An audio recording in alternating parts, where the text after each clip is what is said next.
10 o'clock, and this is Fox 10 Talks. I'm Ron Hoon. We have a story coming in this morning about a terrorist attack that happened earlier this morning in the UK. And the reports are that a man drove in a car directly into people who were just outside a synagogue in the Manchester area, then got out of the car and started stabbing them. He killed 2 people. 4 others were injured, and this attack happened on the holiest day of the Jewish calendar. Now, from the reports we're seeing, the officers very quickly got onto scene and shot and killed the terrorist, although apparently it took a while to confirm he was dead because he was wearing a vest that looked like he had an explosive on him. So as horrific as this attack was, he may have had even more evil intentions as part of his plot. We have a map that we've created that can show you. There's the UK, there's London, there's Manchester. We're going to zoom right into Manchester and show you where the attack happened. So Metro Police in London, now they lead all counter-terrorist operations across the UK. They have already declared this rampage a terrorist attack. And just to give you an update, we're now learning that other arrests are starting to be made. In fact, the latest reports I'm seeing out of the UK indicate that 2 other suspects have been arrested. What role they might have played in either the planning or the execution of this terrorist attack is not yet known.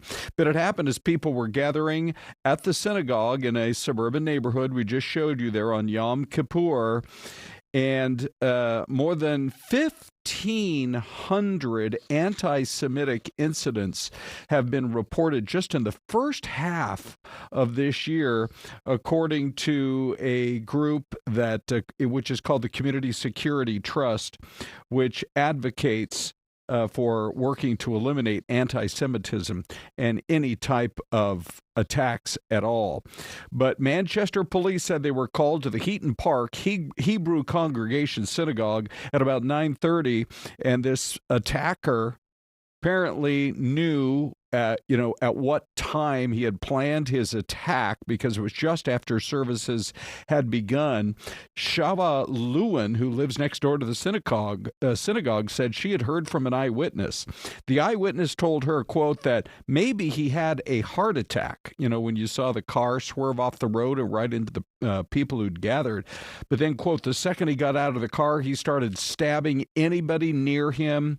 He went for the security guard and tried to break into the synagogue. Now, I should also update you that there are reports that the bravery of the guard and of the congregants inside the synagogue prevented this cowardly attacker from getting inside, where if he did have any type of explosive device, obviously it could have even been worse. So there's video on social media showing police with guns pointed at a person lying on the ground beneath the blue Star of David on the brick wall of the synagogue. And a bystander can be heard on the video saying the guy had a bomb and was actively trying to detonate it. When he tried to stand up, a gunshot rang out and he fell to the ground. And outside on the very sidewalk where he'd started his attack, the body of another person lay in a pool of blood. So we have already heard from King Charles. He and Queen Camilla saying they were deeply shocked and saddened to learn about it. Our thoughts and prayers are with all those affected by this appalling incident. We greatly appreciate the swift actions of the emergency services. That was what he had posted on his social media feed. This continuing trend, horrific, on attacks on places of worship, where people should always feel protected is just so disturbing. So we'll stay on top of that story and others that have been unfolding with any new developments. This is Fox 10 Talks. I'm Ron Hoon. Syleste is going to join in about, let me look here, about another minute or so. But we're the streaming show that brings you the big stories from around the world and from just right here in the Metro Phoenix area as well. We have learned that just earlier this morning, there was a shooting involving a police officer. So I'm going to call up Dominique Newland right now. She joins us on the phone here at 10:05 and can give us some information. She responded to the scene almost immediately once we got reports of this officer-involved shooting. Dom, what have you learned and where are you? Hi, Ron. Good morning. So we are on 7th Street and Sunland Ave in Phoenix. This is a residential area, pretty big neighborhood, a busy street outside of the neighborhood as well.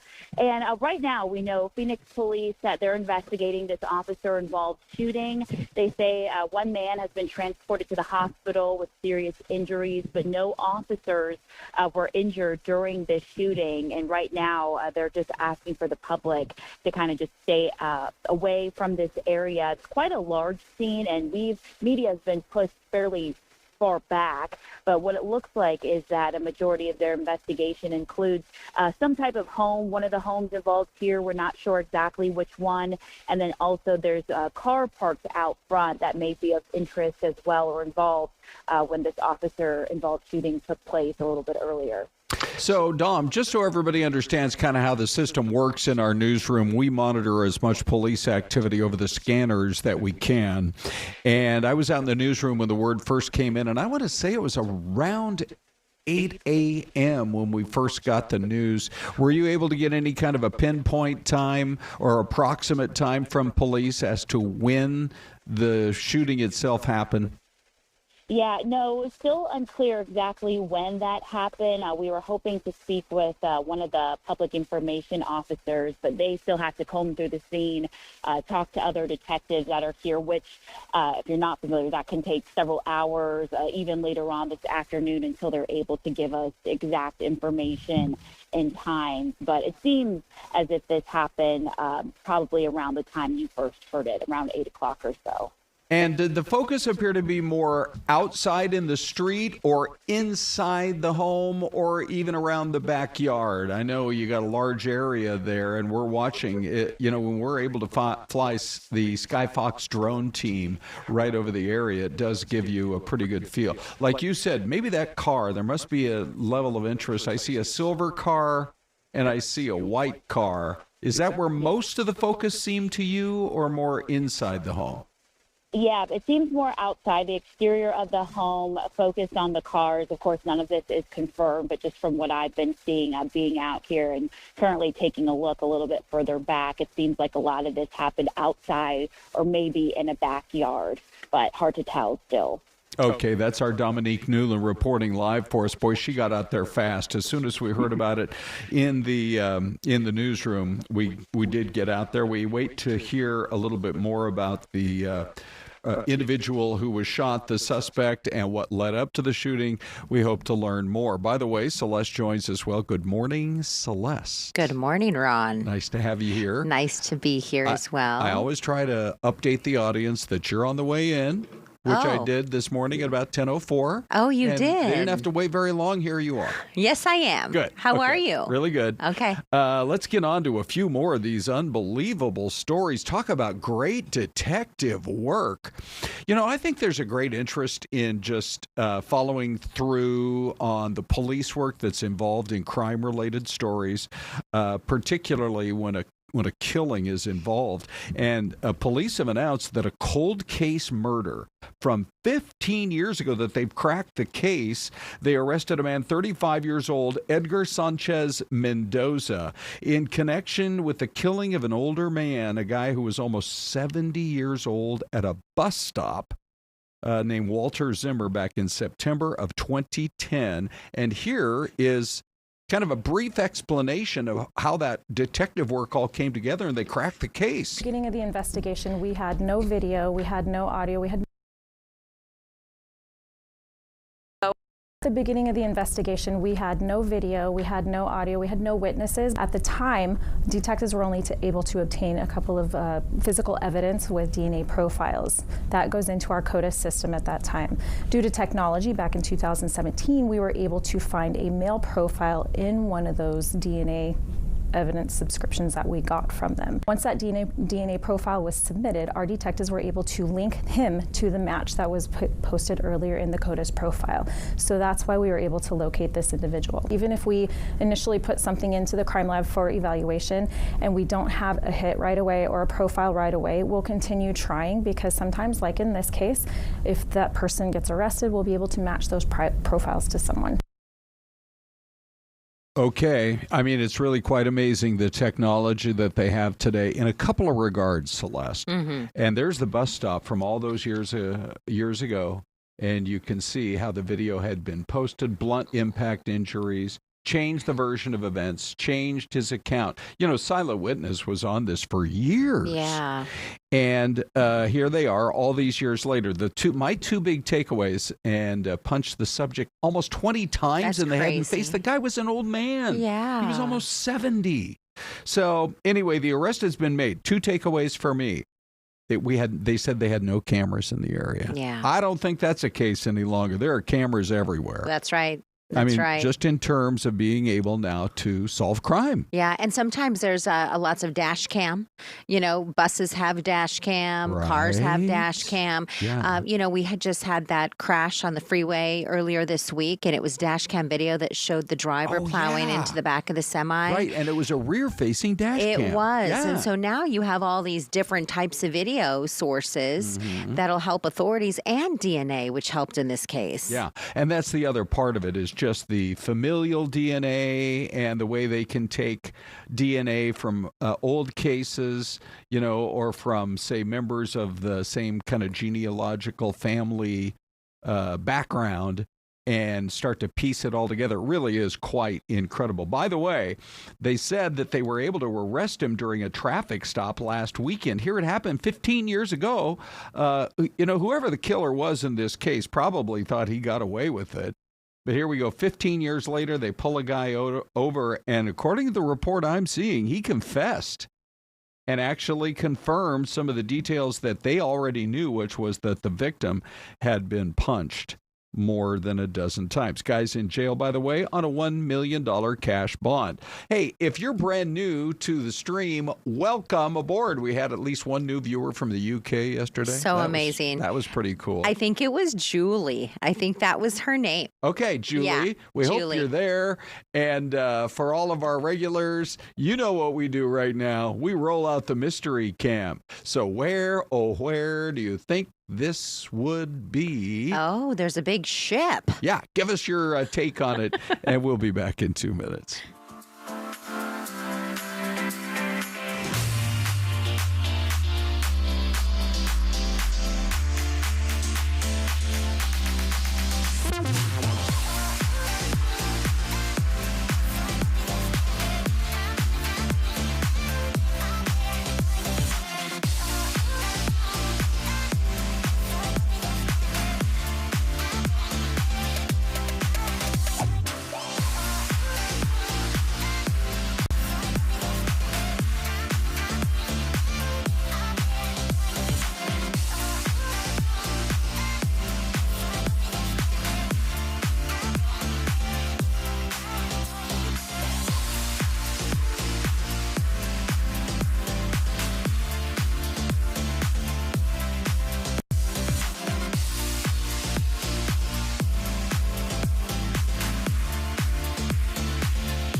That's right.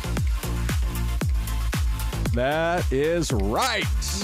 We've got the new music, Ron. The cool new music is back, everybody. All right, so we call this the friendliest chat on the internet, and here's just one of the reasons why. Yes. Halaquitas, you guys are explaining your guesses more than I think I've ever seen before. By the way, Emprovan says, this could possibly be the Panama Canal.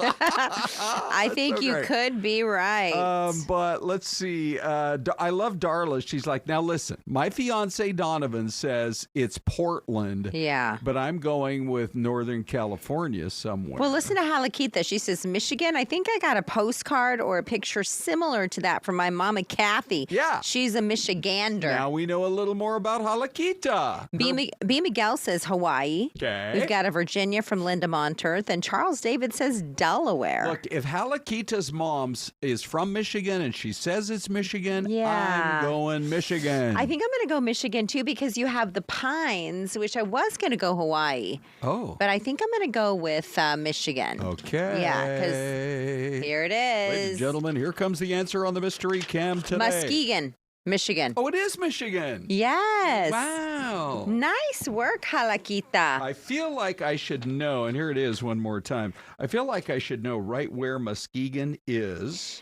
Aren't there Muskegon airmen and women? Is that Are you thinking of the Tuskegee? Oh, Tuskegee. You switched out one or two vowels there. And you're done for. By the way, also, we've got our hip new break music back. Yeah, we do. Many of you may have been enjoying that quick 2-minute break, as Ron and I and the rest of the gang here, we're also enjoying it. We should let everybody vote. One of these days, should we do the stream? Yeah, look at this right here. That's what I'm talking about.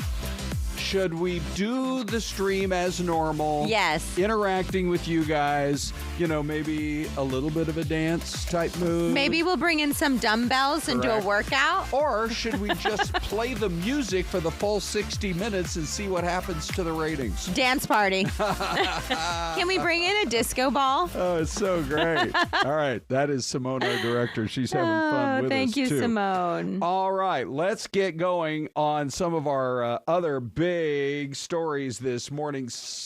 Yeah, we have a really touching story out of Globe, Celeste. Yes. So it comes to us, I knew that this was going to be, we were going to start to see some of this. And it's been 6 days since all the flash flooding and everything. But there is a story about when the floodwaters came into the Malema family's home. 17-year-old Tim Malema knew he had seconds to act. And you're going to hear about his story right now, because with the water rising and the doors blocked, he broke through a window to get himself and his mom and dad out, and it saved their lives. Now, it left him with an arm injury that actually severed an artery and some nerves and muscle. But his sister Rose says there was a nurse who was nearby who helped to stop the bleeding using a belt to tie a tourniquet. He got airlifted to the PCH here in town, where surgeons were able to save his life and his arm.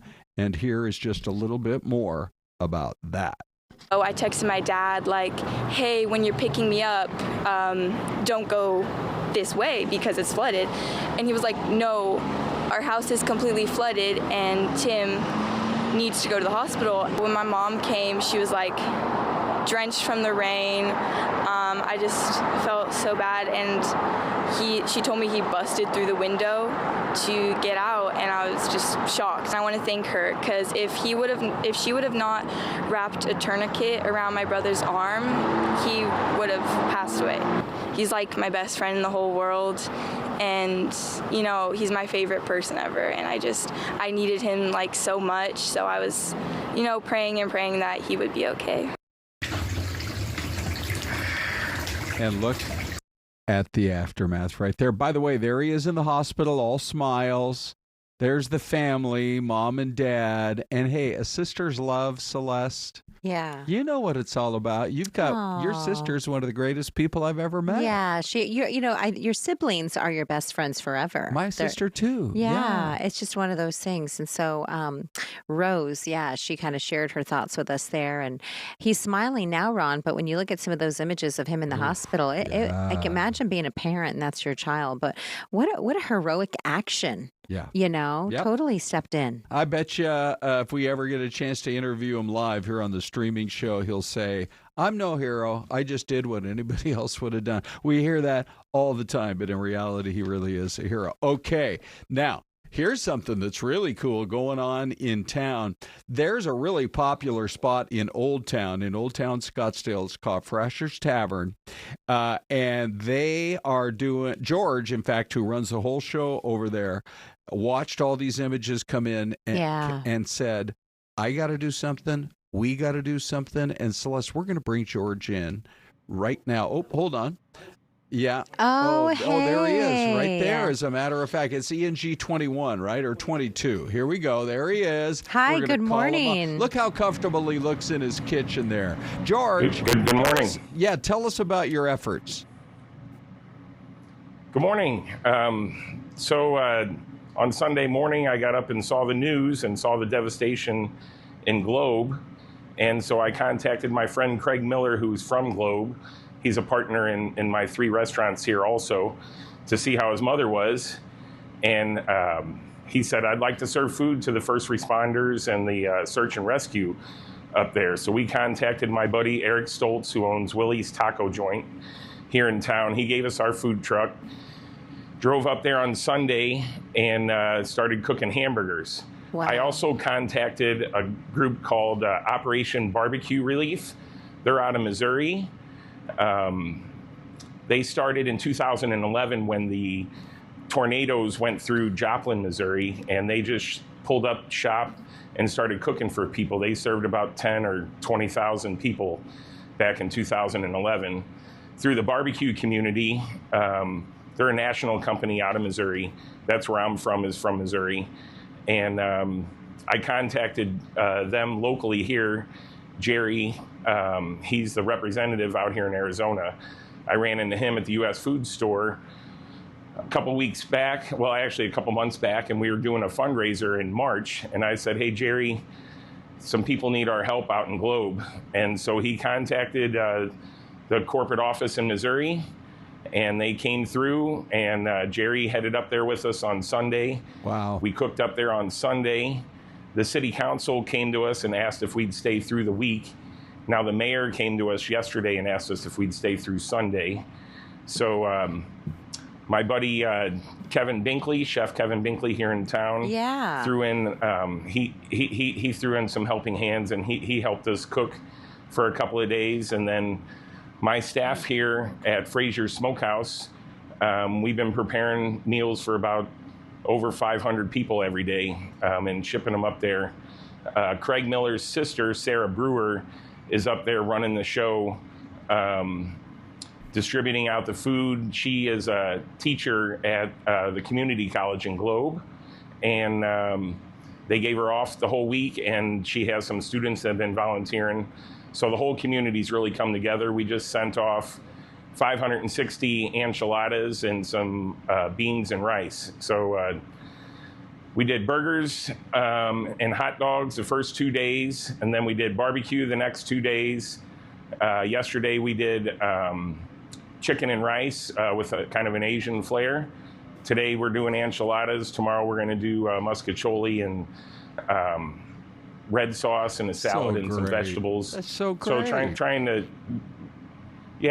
helping them out. And then Saturday and Sunday, the menu's yet to be determined, but we'll probably revert back to barbecue. Although we did send up some fried chicken. I also have a restaurant called Mrs. Chicken's. Yeah. So we have 3 restaurants here in Frazier's family of restaurants. Frazier's Smokehouse here at 32nd Street and Indian School, Mrs. Chicken, 32nd Street and Indian School, and then Frazier's Tavern in Old Town Scottsdale. Wow. And we just celebrated our 26th anniversary over Labor Day. We were south of Old Town Scottsdale on Scottsdale Road for about 16 years before we came over here. Let me just ask you one quick question here. It's where does this good heart of yours come from? I mean, well, there are a lot of people who could have jumped in to serve, but you did. Tell us why. So my buddy's family and his friends up in Globe needed some help, and I can't take all the credit. Craig Miller has done. The community here in Phoenix has really come together. I mean, it's 90 miles away. We're preparing food. We had some firefighters who contacted a lady up in Cave Creek. It's called Arizona Rescue 911, and she donated some food. Craig Miller, he's with Arizona Liquor Industry Consultants, and the liquor industry has really got our back.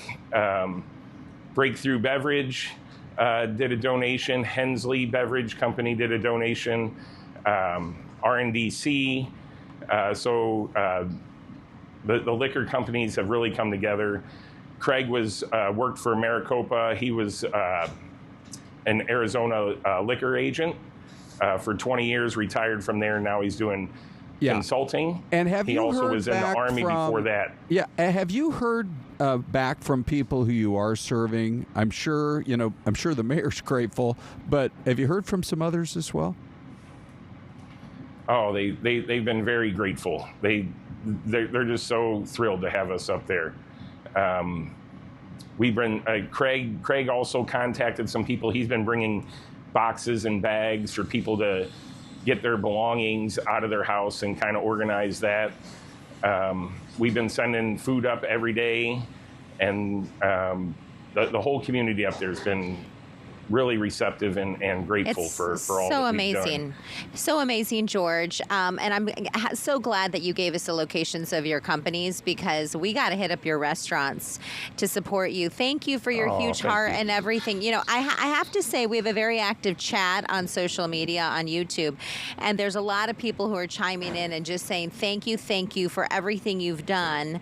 And one of them, I think, just directly said, how can we help? Yeah, right? So they're wondering how can they help these efforts? By the way, George, we got about 15 seconds left till the break, but real quick, how can folks help?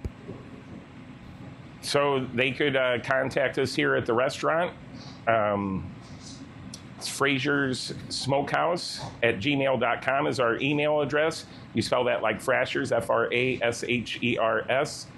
And then the restaurant number is 602-314-5599, and they could reach out to Operation Barbecue, Relief, OBR, Thank you, George. We'll make sure that all their stuff gets together. Thank you, George. Thank you. I think we found our new favorite lunch spot, my friend. Day. Thank you, buddy. Yeah, we did. Thank you. Oh, how great is that? I know. Break time. Back in a minute.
my goodness, Well, Ron, listen to this. What's that, So Celeste? we've got some people chiming in the chat for the first time, but have joined us.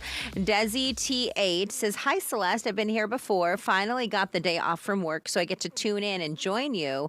I missed FTT.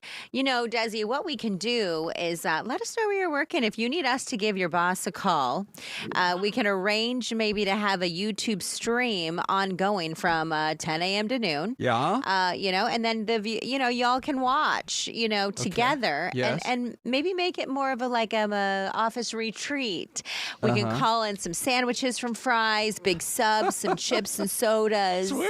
You know what I mean? Oh, yeah. We might even be able to get it sponsored. Who knows? We even see sometimes in the chat, people will say things like, "Hey, you're in Kingman, I'm in Payson. Let's meet up in Williams." Yeah, So, isn't that cool? It's so great. You guys are great, by the way. Every day we see it. It's the friendliest chat online. By the way, if you're new for the first time and you're watching but you haven't said hi, take a minute to say hi. We love to know who's out there. The numbers show us we have a lot of people watching from literally all over the world. So trying to figure out how a drone, and not one drone, but two drones could crash. Amazon has been big on this. I still remember the interview that Jeff Bezos, who's very reclusive, he almost never gives interviews, but I remember watching, I think it was 60 Minutes, and I'll bet you it was 8 or 9 years ago, and he said, imagine a future where drones can fly and drop off your stuff in your front yard or your backyard or whatever. Well, they're still working on that.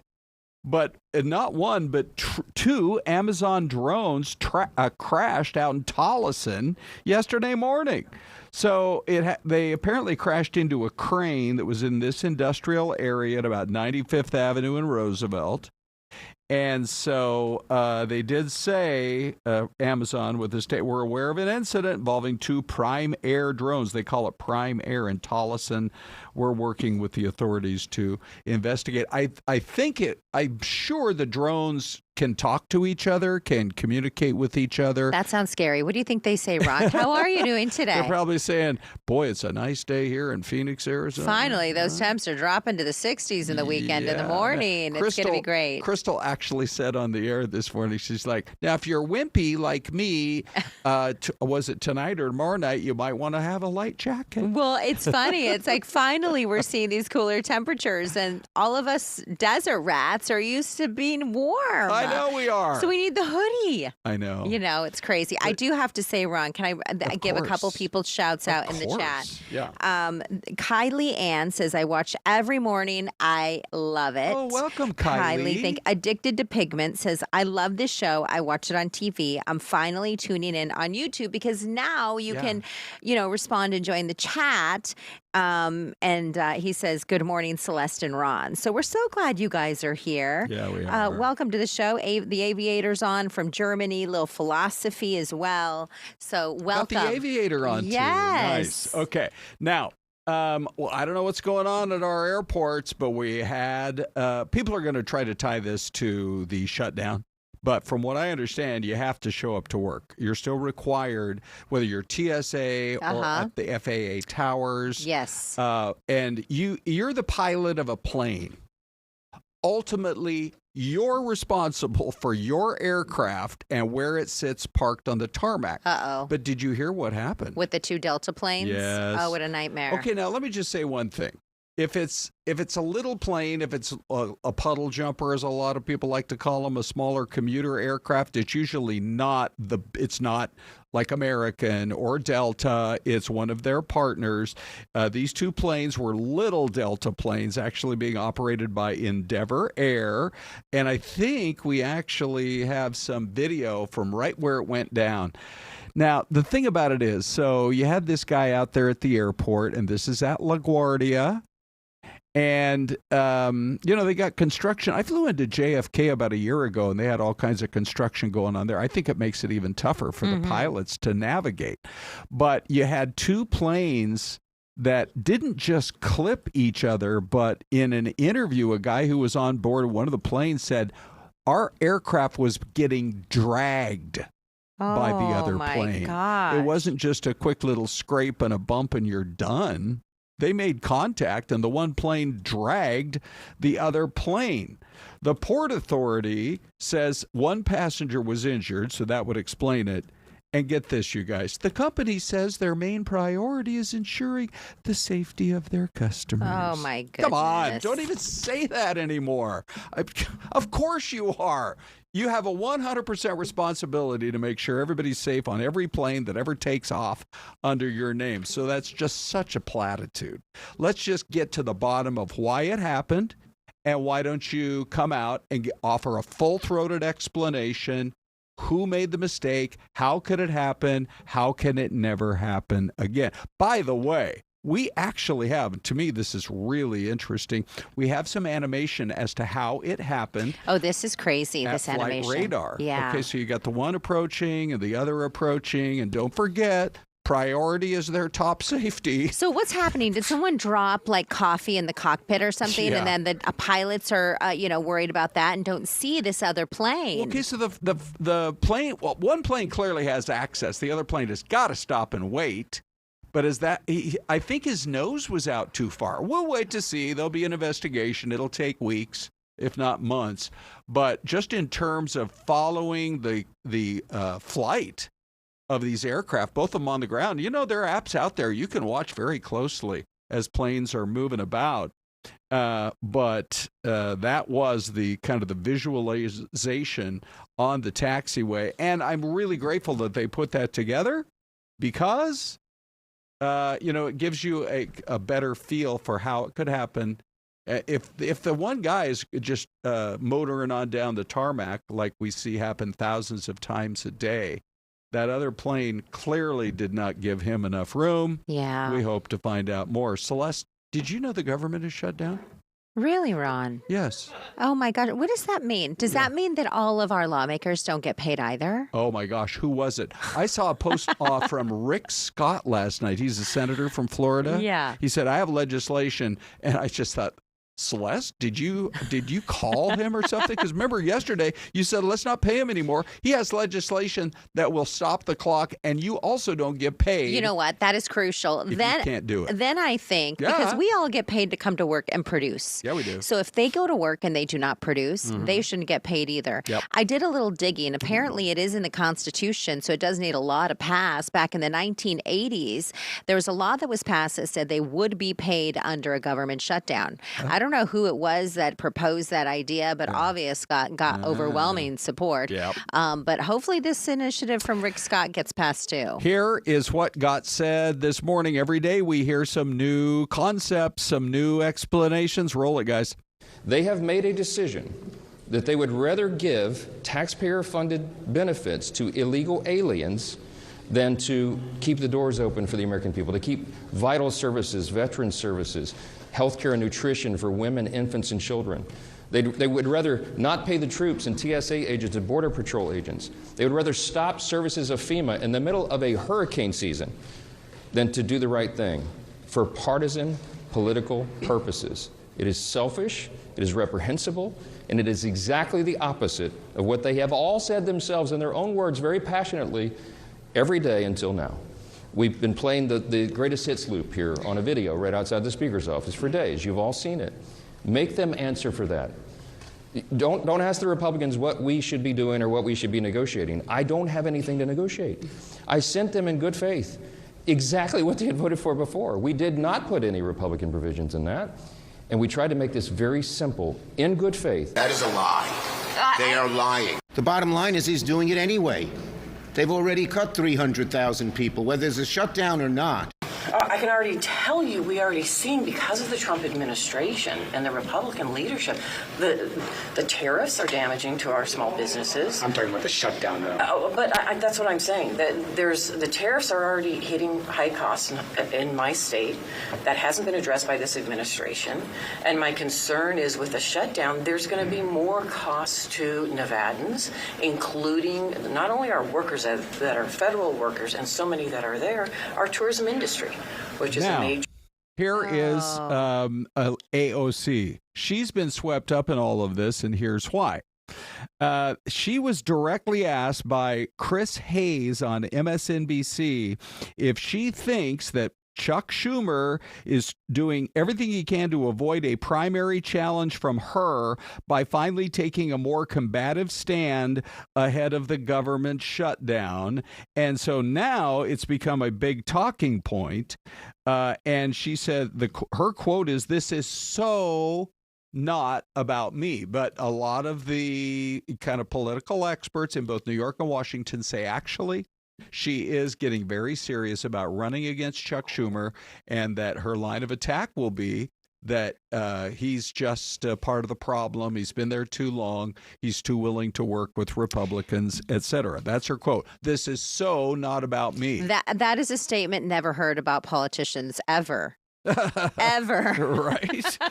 Wow. This is so not about me. Actually, yeah, you were at the podium and you're asking for fundraising dollars and you're running for re-election in some form or fashion. And then Nancy Pelosi gets into a real exchange. It was just yesterday about whether or not AOC is either playing too big a role, or there was a thought from Republicans that AOC is directing this, and said senators are welcome to go to her office directly. Is she driving that? Pelosi, oh man.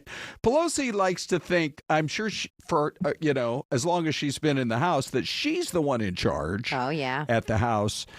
She certainly is still considered perhaps one of the top 3 or 4 most powerful in Washington.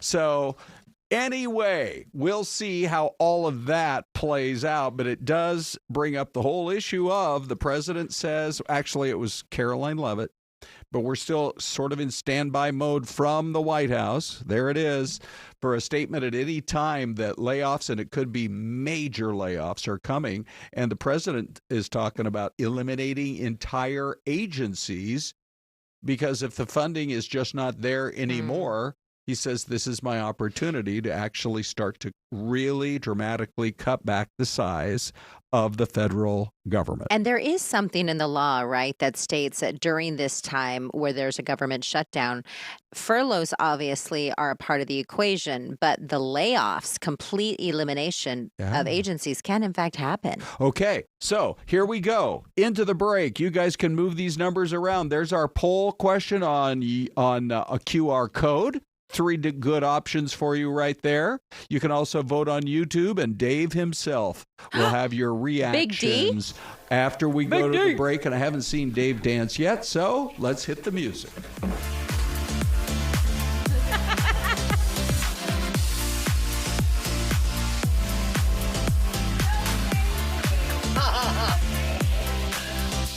guys are so funny. Dave looks like he's kind of climbing up a hill. Yeah. You know? Like mountain climbers. Yeah. Oh, there it is.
And we're back. Here is your poll question. Yes. And yeah, we keep seeing these numbers move around. White House says layoffs are coming, entire agencies may be cut.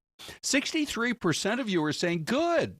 It's a chance to cut a government that got way too big. Yeah. 31% saying it's bad. We don't need any more cuts to government spending.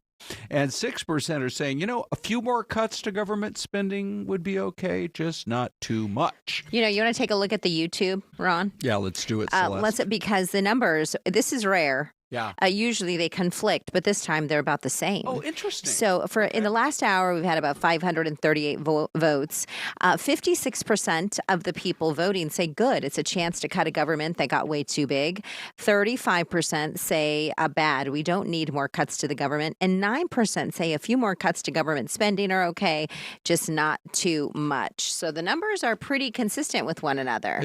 It's actually, I always thought it was kind of brilliant to give you a couple of different options because usually they do go in opposite directions. Yeah, one of them is our TV audience. Yes, a lot of you on TV. Yeah. And then you have our YouTube audience. Yeah, which is more of an online audience, may or may not be watching. And they could be worldwide. Yes, good point. We have people all over the world watching.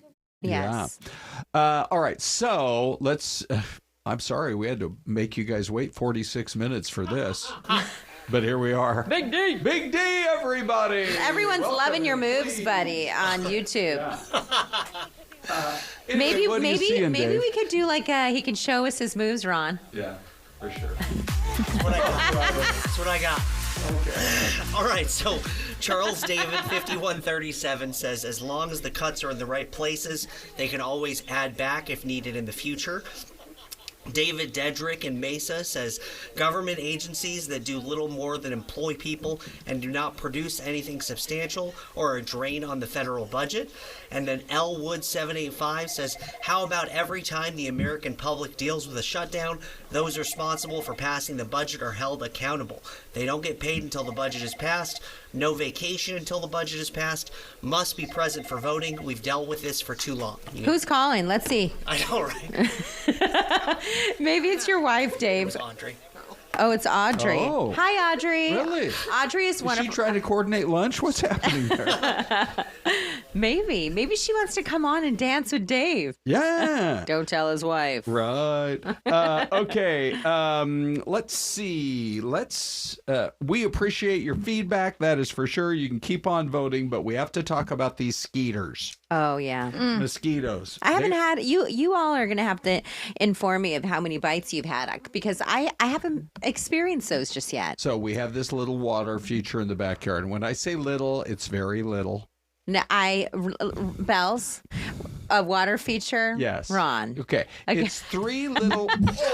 There's the water feature. We've got our water feature here in this. So it kind of operates like this, and then you just seriously, it's three little things that pour out about the size of. Ron, I love you. I love you. There's only 10 minutes left, everybody. Yeah. Bella, I hope I didn't get you. Oh, it's okay. It's only good. water. All good. All right, Yeah. let's get right to the gist of the story. Yes. So the little GFI in the backyard quit working. What's a GFI again? It's a electrical outlet that trips if it senses water, like in a rainstorm or something. Okay. And so it wasn't working for just, I don't know, I think just a couple, 3 days. Oh, no. And so then the water got still. Yeah. And the next thing you know, we got mosquitoes. Now, I have been out there with whatever I went to that brand new Ace hardware that we've got in our neighborhood. And I bought some mosquito stuff that you could pour in there. And then I went and got a bunch of chlorine and I'm pouring it in there. And I hope I've wiped them out. Okay. But it's been pretty bad, but I think nothing compared to what Bella's been dealing with. What's happening? Yes. So Bella has been wearing pants all week because my legs are bit up, tore up. I swear there's maybe 20 to 30 bites on my legs. So wow, have you really? walked around to try to figure out, you're in a nice apartment complex. Mm-hmm. Have you walked around to see where's the standing water? Well, I just know it's my fault because I walk every day, and this past weekend I was up in like North Scottsdale area at the pool. I spent the weekend up there. Okay. So I think just because I was outside, next to the pool and stuff like that. You know, planters outside. I just got bit up. Oh, I'm There's sorry. bites all over my It's so uncomfortable. I mean, you know, are you using calamine lotion or anything like that? I am putting Band-Aids on them. I'm putting pimple patches on them. Oh, pimple patches. Yeah. So cute. It's uncomfortable. Those actually really work. They do. Oh my gosh, Ron, have you ever tried the pimple patches? I don't even know what you're talking about. I got 3 letters for you guys. OFF. Off. Okay, it's a repellent. You don't need pimple patches. What was the name of the cream again, Celeste, that you just quoted? Calamine lotion. Calamine lotion. That just sounds expensive, just listening. Ron, they have generic. Okay. Ron, the pimple patch, let me tell you how it works. No. You put it on. Oh, really? You actually put it on? You put it on the Bella, I use them every single night. And they can be, they're stars, hearts, they're nude colored, like, you know. And then actually, Belle's, she knows, it'll suck out like all the nest from your skin. And then you take the patch off and it's all in the patch. Yeah. So your skin then is like clear. Yes. Okay. I mean, not that your skin is beautiful. You do not need. But Don't try to butter me up now, Celeste. You basically called me a cheapskate. No, Ron, that's not me. You're not a cheapskate. You have a huge water feature in your backyard. A 3-tier water feature. Oh, quit, you guys. All right, we're going with some sort of GFI contraption. A GFI contraption. I want you to go home today and ask Gary and say, Gare, hon, what's a GFI? Come on. All right. Anyway. Hi, Dollar Hood. Okay, here we go. Ladies and gentlemen, whenever it gets a little warm in the studio because we're out of control, what do? We ask AI. It is National Name Your Car Day. So we're going to ask AI. Ladies, either of you guys want to go first? Celeste, do you want to? Your guy, you know, he spends a little extra time with you. I think. Oh, really yeah. will. So here's what we would like to do. Simply say, this is the kind of car I drive. Okay. This is who I am. Okay. Give me a couple options for what I should name my car. Okay. We're going to ask AI. Hi, are you there? Speaker. Oh, I'm going to put my speaker on. Speakerphone. Hold on, speakerphone. Oh, I'm sorry. Can you hear me? Absolutely. I can hear you loud and clear. Okay, wonderful. Thank you so much for joining us today. My name... Ron, we got 4 minutes left. All right. Stop making me laugh. Ron's rolling his eyes at me. Okay.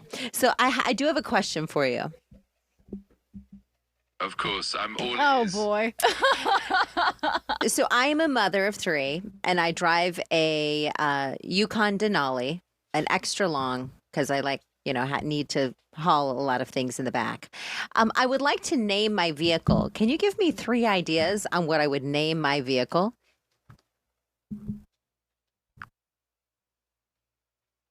Absolutely. Here are a few fun ideas. You could go with something like the Denali Dragon, or maybe the Family Fortress, or even Big Blue if it's blue. Hopefully one of those resonates with you. Wow. Family Fortress or the Denali Dragon. Celeste, what are you going to go with? I think I'm going to go with the Family Fortress. Oh, I like Denali Dragon. I like Bella, Denali Dragon. what do you think? I like Denali Okay, Dragon. Denali Dragon. Holy, I'm going to tell all the security guards. Yeah. And believe me, that name's going to stick. Bella? Yes? Go for it. Okay, well, I just texted my AI and I said, I drive a 2023 Nissan Kicks that is blue-gray. What should I name my car? Good. And this is so crazy because the first 2 names that AI gave me back are the 2 names of my cars. Oh, wow. That's crazy. I know. That's so I weird. texted that in. The first name it told me was Stormy, and that was my last car's name because it was charcoal gray. Oh, and this then is the second weird. name that chat showed me was Luna, and my current car's name is Luna Pearl. Oh, how Are cute. you kidding me? Yeah. Wow. It's creepy. Okay, Ron, yours? Okay, ready? Here we go. Hang on. I got to get to the guy here. Okay. He's Well, you're getting to the guy. Let me just read this one comment from Mike Fernandez. Please. He says, my car is named Big Buddha. My old car was Buddha, but my new car is bigger. So my original Buddha had a custom license plate that was Buddha, an extra H on the end because that's all that was available at the time. I think now, Ron, with a Denali Dragon, we're going to put a little wrap on the vehicle with some flames on the side. Good. Okay, here we go. I'm going to ask the guy right now. Ready? Hello, are you there? Hi there. I'm here. How can I help you today? So chipper. So I'm a TV news anchorman, and I drive a base model white Tesla. You had to put base model. And it's not really fancy, but like his I fountain. I would like to give it a name. Can you give me 2 or 3 options? Kind of a sporty feel. What do you got? How about these options? 1, flash, simple, sleek, and sporty. 2, to its color and a bit of mystery. 3, bolt, suggesting speed and energy. Which one do you like? Ron drives fast. Will you repeat the second one again? I missed it. What was that second name? Sure. The second one is Ghost. It nods to your car's sleek look and adds a touch of mystery. Yeah. I like Bolt, though, kind of, or Flash. I like Bolt, too. Bella, do you want to make it 3 in a row, or do you have a better idea? I like Bolt, too. Okay. Yeah. Oh, wow. Wow. Yeah. I mean, good. Ron had to throw in the base model, though. Ron, you have 3 fountains at home. They're just little items, Celeste. Anyway, I'm so glad this hour is over. I don't know. How about you, Bella? You ready to call a wrap? Can we continue No, I on? love this Actually, show. yeah, Bella and I are totally down with extension of the hour. Anyway, okay, so you are the demon dragon? Denali, Ron. The Denali dragon. Watch it. What about the Denali demon when you're cruising down 7th Ave? Absolutely not. Okay. I like, we can go with Denali Dragon. Okay, good. And Bella, your car name one more time? My car is already named Luna Pearl, but Yeah, there AI you go. told me to And name are it you going Luna. with Bolt? Yeah. The Bolt. The Bolt. I like it. Yes. Okay, we've been a little out of control. For those of you who come to us mostly for information, This is. we want to apologize. But we'll do better tomorrow. How about that? That's our pledge. We will. More laughs, more eye rolls, and more news. And hopefully no more spilling. Yeah. Oh, yeah. I can't Hopefully. We had our own water feature today. Look, Our own Celeste makes me uncomfortable if things happen. All right, break time. Here comes Ty and Anita.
All right, there we go. Oh, now it's 11 We're o'clock. a little bit late because someone decided to spill his drink everywhere. It wasn't us. It wasn't us. And it wasn't Kenzie. It started with Ra and end with Hoon. Ra and the Hoon. Kenzie, how are you? Oh, wait, there you are. There we are. How's your day going? It's going. Usually I'm the one spilling stuff. I didn't spill anything. No, you Let's didn't. make that There's still some clear. residual. Hold on. Oh, no. Clean up under the stream Clean table. up on Clean up under the aisle. stream table and on the stream table. Oh, there's a piece of chunk of ice still, too. There's literally a bucket of ice under the microphone here. Oh, there is. Yeah. It's like an air conditioner. Well, you know what? This table needed to be clean. So this is a perfect We do it all right here on Always Fox looking 10. for the positive. Good job, Ty. Add that to my resume, janitorial services. All right. Do you do house calls? I do not. I barely want to clean my own house. You know, I was thinking about that. I got up this morning before work. Yes. And I cleaned my bathrooms. What? What time? Yeah. At like 2 a.m. I got up at 1:20. I couldn't sleep, and And I you were cleaning. And Thursdays are my bathroom Wow. cleaning days. Fridays, floors. Before work, always? I try to do one, and then when I go home, I'll do the next one. We need I to need get to like step a it up. psychologist in here to talk about Well, your... and I was don't do actually much cleaning before work. I was actually thinking that low. I wonder, like, if people do odd things. Everyone has like their Their odd little little routine. things, yeah. Mine's not cleaning, but I mean, you make the bed. Do you guys make your bed every day? Yes. Yeah. That's like a you have must. to. That's It's a like must. That's not negotiable. Starts the day on the wrong It- foot. Yeah. If you don't, I know. I can't have like a clean... I'd be thinking about it all day. Your I like husband that. gets up after you or before you? Before. So you have to make the bed. You're Yeah. kinda stuck. But then he'll like kind of help me. Okay. But for a while, it was like this rule, the last person to get up, yeah, makes the bed. absolutely. Always gets up before. All right, should we get into Early some news riser. now that we got that out of the way? Well, sometimes Little you have cleaning, to chat about fun little stuff. morning That is debrief. very true. Wow. All right, Kins, yesterday Oh. you were on kind of a big story. Yes. I mean, we were talking about it yesterday after how many months? July 4th is when the Dragon Bravo fire started. They have been closed since. And then we get word that they're going to be reopening. And a lot of these businesses up there that were kind of struggling because of, fire. tourism and the fire can't go up there. And so we were like, yay, they're reopening. Boom, government shutdown. Yeah, it's one thing after another. And to your point, it was crazy looking at it that National Park Services put out a statement that they were going to start to reopen October 1st. And then that government shutdown literally happens the night before. So I was able to speak with, there was 3 main hotels kind of on the North Rim. Obviously, the Grand Canyon Lodge burned down, the historic Grand Canyon Lodge. But one of these other hotels, they were just kind of walking me through what this has looked like this summer. I mean, they're down 80 to 90%. Which Out. is huge, That's like insane. significant. I mean, how It's- do you stay open? How do you stay open? And how do you, when they kind of were like, okay, and this is the next hurdle, and then this happens.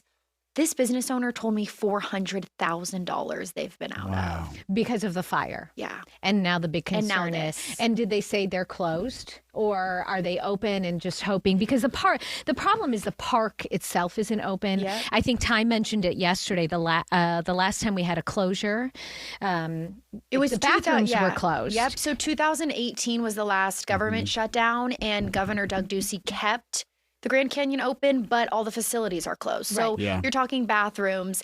I mean, in Restaurants. Visitor restaurants, centers. visitor centers, everything. You're kind of like essentials You need, and well, being you there. need yeah. when you're going for the- hiking or just to exactly. drive up and. And in 2018, there was huge trash problems, The damage, bathrooms. vandalism, all that. So I think that's what too is like businesses. It's like keep it open, close it. It's kind of a lose-lose situation here. And we did a little unfortunately. digging because I wanted to find out. Last time you mentioned that Governor Doug Ducey kept it open at a cost of $64,000 a week. And that's, again, but not to maintain some of the facilities there, that but was just to 35 have just to keep visitors it to open. go Yeah. there. Yep. I did a little bit more digging, and some of the other national parks, not here in Arizona, but across the country during the closure, experienced folks using vehicles that weren't allowed. There was The off-roading. vandalism. There Yeah. was all sorts of issues during the last shutdown. And so our governor now, Katie Hobbs, said that basically she doesn't want to foot the bill because she doesn't know if we're going to be repaid. Exactly. Yeah. Or how long the closures. Yeah, we spoke to her yesterday at a restaurant here in Phoenix, and that's basically what she said. She's like, Arizonans would have to front this cost, and we don't want to foot the bill now and not be reimbursed for it, and that falls back on and would hurt Arizonans. But then the other side of it is it's hurting Arizona businesses. Did she mention anything about how long she would hold out for? For example, like a week or two, and then if it doesn't reopen, she's going to maybe have a change of heart. And I mean, I can't speak to if she's going to change her mind, but she seems adamant. very adamant, matter of fact, that this is not something we're going to do. And we even asked her that, this is something other governors have done in the past, as you mentioned, Ty, but she says it's not worth it. And unfortunately, I mean, it's not like she wants to, but it's a tough situation. You think about when we talk about the government shutdown, the trickle down, we think, oh, well, that's not really going to affect us. But then you start getting into the nitty gritty. And it really does. Some of these things really do affect us. And this is obviously going to be an economic hardship. Just going to pull up those numbers. Yeah. It's actually crazy, the economic impact. I mean, you think about, the summer months specifically, that's when tourism just booms at the Grand Canyon. And for the northern part of our state, that's its economy. These small towns, these small restaurants and small businesses, that is how they make their money. And the numbers that were put out by the National Park Service, it's pretty crazy. So in 2024 alone, 4.9 million visitors to the Grand Canyon and $900 million in visitor spending that contributed to local economies. $900 million. That's a giant chunk of money. So if you think about July, August, season. September, and October at 4 months, their busiest season has kind of just been empty. Shut down. We have someone made a comment, Emprevan, I hope I'm saying that right. Why would you shut down something that brings in revenue? And then Husky Mom said, I agree. Maybe given the fire circumstances, the Grand Canyon should have been seen as an exemption to the rule.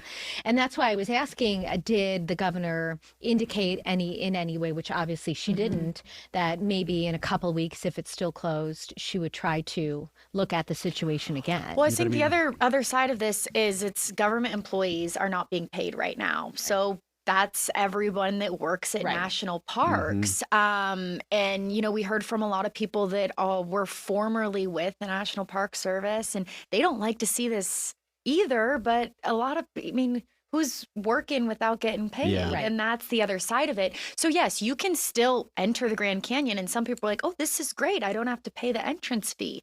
Well, it hurts our parks. It really does. Yeah. So we'll I see guess, what happens. basically the governor's hands are kind of tied with this government shutdown, and all of these kind of other government entities and employees are basically kind of just sitting around twiddling their thumbs, waiting for some kind of news about what's going to happen. It's a waiting game. And we did the story this morning, and I don't think there's not going to be another vote until tomorrow, potentially. Because the holiday. But probably that's not going to lead to anything either, because of both sides, the Democrats and the Republicans, really dug in their heels and very adamant that if they don't get concessions on either side, that they're not going to get the vote. You mentioned it, Ty, yesterday. We were talking about TSA and how the TSA agents the last time weren't getting paid. So eventually they started calling in because why are we coming to work if we're not getting paid right now? Yeah. And that's...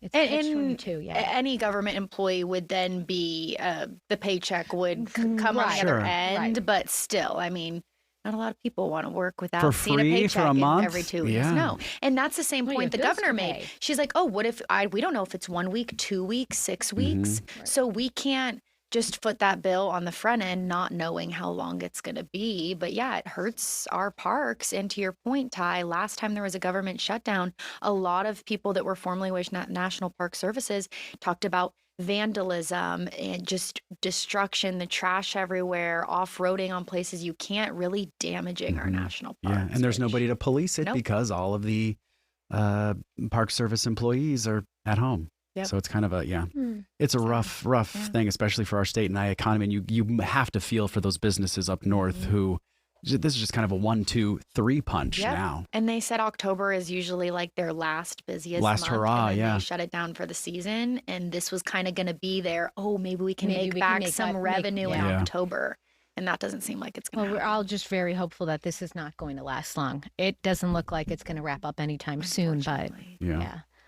We'll just keep watching. What are you working on today? What am I working on today? There has been some craziness going on at some Phoenix Union high schools, more stabbings, other fights, attacks. So we're talking to board members, we're talking to parents. Not good. There's a video circulating that is very disturbing to watch. So Interesting. Wow. All right. We'll have to watch your stories tonight then. Yeah. We'll have you on tomorrow. We You chat about available? it. Are you We can available chat about tomorrow? it. Tomorrow's Friday. All right, I'm I gonna don't pencil see you why- in I don't right know. now. Kenzie might take the day. No, I'll be here. All right, I'll be here. Kenz. Thank you, Kenzie. Thank you. All right, this story getting a lot of attention. And I just love this photo, first of all, because obviously this police officer is like, He's not talking to anyone. no, he's like, there's nobody in here. No. Waymo got pulled over. And we had all the flooding last week. Yes. And there was a lot of video circulating of the Waymos going through those flooded intersections and getting stuck because they didn't know that they shouldn't go through them. So this is the latest is California, outside San Francisco. They pulled this Waymo over for doing an illegal U-turn. And they did eventually get through to customer service, is what they called it. And they are going to try to give them a ticket. In the state of Arizona, police are able to ticket the rideshare company for any type of violation. And that is a law that they are going to try to pass in California. But that's something that you never really thought about when these cars came into existence. Exactly. You thought more about safety and how are they going to know where to go and how are they going to get us there without crashing. And people come in from out of town and visit and they're always like, what is that? What's going on? And so there you have it. So what do you think, folks at home? Ticket? No ticket? I mean, listen, if the car does something illegal, there's got to be some sort of repercussions, and especially if a cop's watching. So I feel like they've got to be able to. No one is exempt from the law. Yeah, even robots, Yeah, as we're well. finding out. All right, this got a lot of attention. If you have friends, family that live in the Los Angeles area, they might have heard of this grocery store. It's gone viral because it is. You think Whole Foods is expensive? Uh-huh. Go to an Erewhon. Erewhon. They are insanely priced. They had those smoothies not too long ago that went viral, like the Hailey Bieber smoothie. You know, when was you going Google the viral. name of the company, that's the first thing that pops up. The smoothies. Yeah. So anyway, I think it was late last week, they posted on their Instagram this. So it said like stores to come, and it has Phoenix metro area. So a lot of folks were like, oh, this is kind of exciting that we might be getting one of these insanely expensive grocery stores here in our neck of the woods. But turns out that there's a little bit more to this backstory. Did you are you looking at some of the prices on some of the stuff? I am. A jar of chicken noodle soup. How much? It's $50. $50. I'm trying to find the size. Oh, hold on. We'll be back in 2 minutes.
All right, welcome back. We were talking about Erewhon. Anita looked up some prices. The soup, just a jar of soup.